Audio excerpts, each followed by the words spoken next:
Halo Hijat Lovers, welcome back to my channel. Jumpa lagi di channelnya Indra Bruno. Oke guys, jadi di video kali ini kita akan bikin video Q&A ya. Jadi udah lama banget ya saya nggak balesin komen-komen kalian. Paling saya cuma ngeliat, terus like aja ya, sama-sama dikasih gambar yang hati itu sama saya dimerahin ya. Jadi di video kali ini saya akan bikin video Q&A karena banyak banget yang nanya ke saya ya tentang keluhan-keluhan atas mobil Hijetnya ya.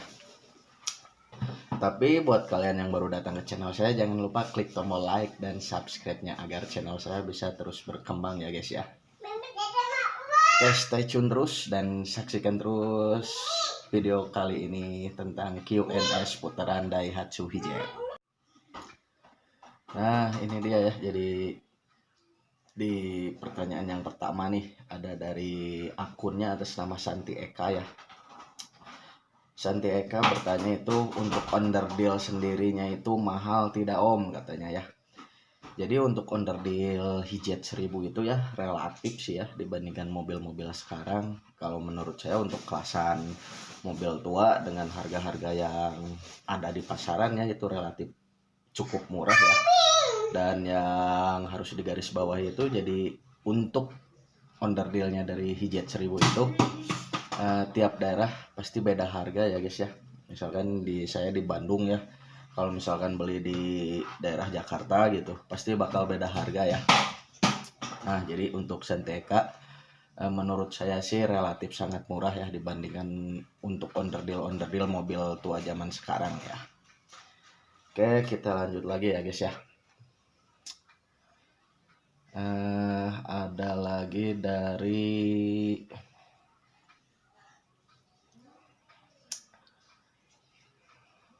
bentar ya,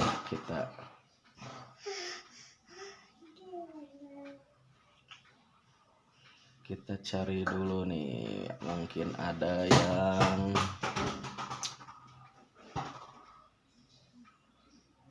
ya ini ada yang bertanya kalau misalkan bikin video durasinya tolong dipanjangin sekitar 30 menit. Untuk masalah durasi ya bukan apa-apa, bukannya saya nggak mau tentang manjangin untuk video 30 menit ya, cuman di sini untuk pembahasan selama 30 menit itu apa kira-kira ya. Jadi menurut saya sih kurang efisien ya kalau misalkan saya buat video selama 30 menit. Yang ditonjolkan pasti obrolannya balik lagi ke situ lagi ya. Jadi saya buat video itu ya sekitaran saja ya, misalkan 10-20 menit lah kalau ada hal-hal yang penting yang perlu disampaikan, karena beda dengan konten podcast ya. Kalau misalkan konten podcast mungkin bisa 30 bahkan lebih ya, bisa sampai 1 jam. Tapi untuk konten-konten kayak gini sih, apalagi untuk Hijet 1000 ya, menurut saya cukuplah di kisaran 10-15 atau paling lama itu 20 menit ya, cukup lah ya. Jadi terima kasih nih untuk akunnya Rafa Farah sudah subscribe ke channel saya dan juga nonton video-video saya. Terima kasih banyak ya. Oke, lanjut lagi guys, kita baca lagi nih. Nah ini ada dari akunnya Nokianah ya. Nokianah katanya bertanya, Bang mau tanya untuk mesin Hijet 55 sama Hijet 1000 itu sama ya? Menurut saya ini ya, menurut pengalaman saya untuk Hijet 55 sama Hijet 1000 itu sama, cuman yang membedakan itu ada di sehernya. Untuk Hijet 55 sehernya itu cuma ada 2 cc nya, itu 550 cc, makanya disebut dengan Hijet 55. Nah untuk Hijet 1000 itu adalah 3 sehernya ya, atau sering disebut 3 silinder ya. Businya juga 3, cc nya itu kalau di STNK cuma 999, nggak pas 1000, tapi disebut Hijet 1000 ya. Jadi Hijet 1000 itu 3 seher ya. Untuk cc-nya ya kurang lebih 1000 untuk cc-nya.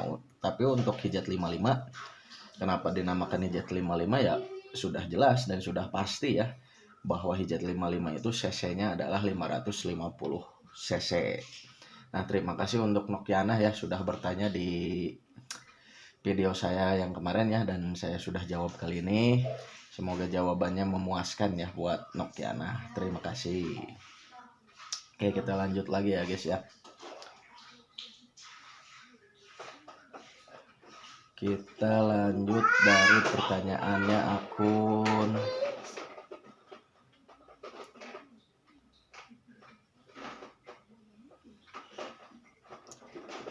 bentar ya guys ya, kita cari pertanyaan.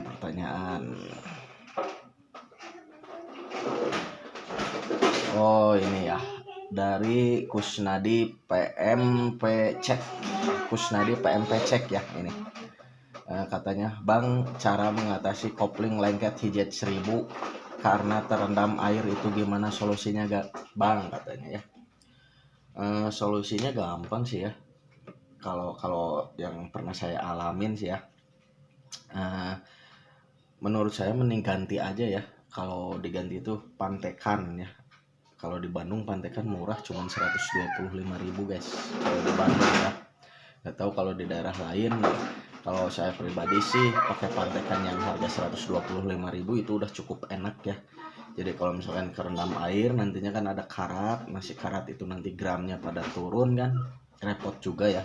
Jadi saran saya untuk akun dari Kusnadi PMP Cek, silahkan ganti plat koplingnya aja yang murah-murah saja ya, yang pantekan saja itu harganya kalau di daerah Bandung cuman 125.000.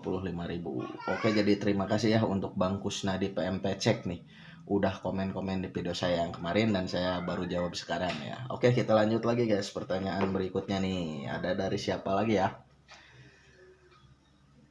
Oke, kita cari nih pertanyaannya yang agak bermutu ya.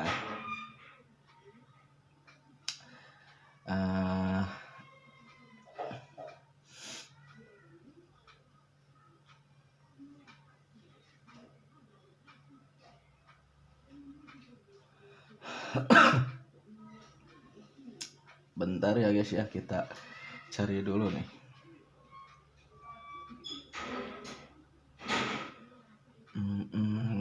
Oh, di sini cuman kebanyakan like aja ya. Nah, ini ada lagi nih dari Lukman aja ya, akunnya Lukman aja nih guys nih. Katanya, Kang, kalau misalkan pakai pelek ring 13 bisa nggak, atau dipasang pelek ring 13 dipasang ban ring 14. Jadi gini ya, untuk masalah pelek, jangankan pelek ring 13 ke 14 ya, pelek ring 12 aja dipasangin ban ukuran ring 13 itu nggak bisa ya guys ya, karena udah ada ukurannya ya. Ukuran ban ring 12 otomatis masuknya lagi ke ring 12 lagi ya. Kalau misalkan di ring 12 dipakein ban ukuran ring 13 itu nggak akan masuk, nanti jadinya kendor guys, bisa mengakibatkan bocor atau kempes dadakan ya. Nah, jadi untuk akun dari Lukman aja, kalau misalkan mau pakai ring 13 usahakan bannya juga ring 13 juga ya, jangan ring 14 karena nggak akan masuk sih. Menurut pengalaman saya itu ya, nggak akan masuk. Oke, terima kasih Bang Lukman aja sudah berkomentar di video saya yang kemarin ya. Oke, kita lanjut lagi ya guys ya. Kita lanjut cari pertanyaan lagi nih. Cari pertanyaan lagi yang kira-kiranya agak-agak berat ya untuk dijawab nih. Oke, sebentar ya. Mohon ditunggu dan mohon sabar ya. Nanti saya bacakan satu persatu untuk pertanyaannya nih.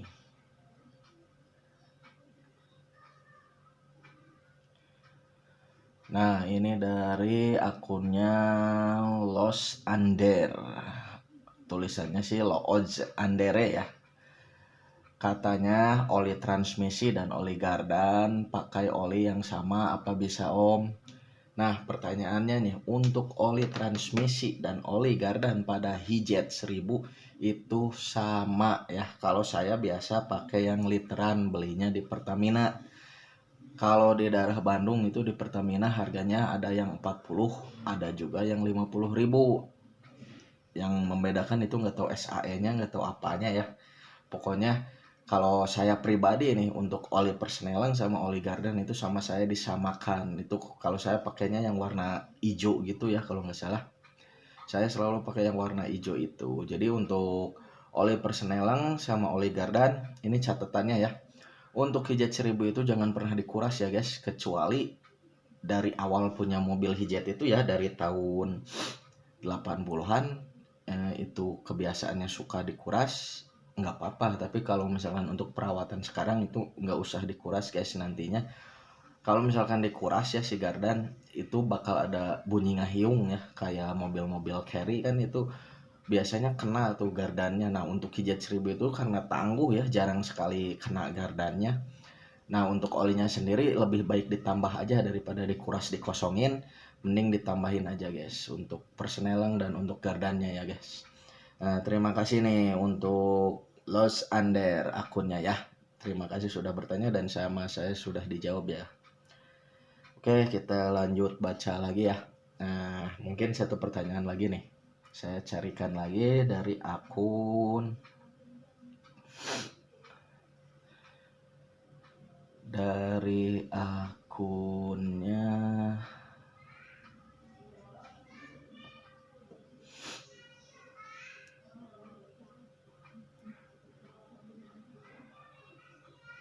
bentar ya guys ya.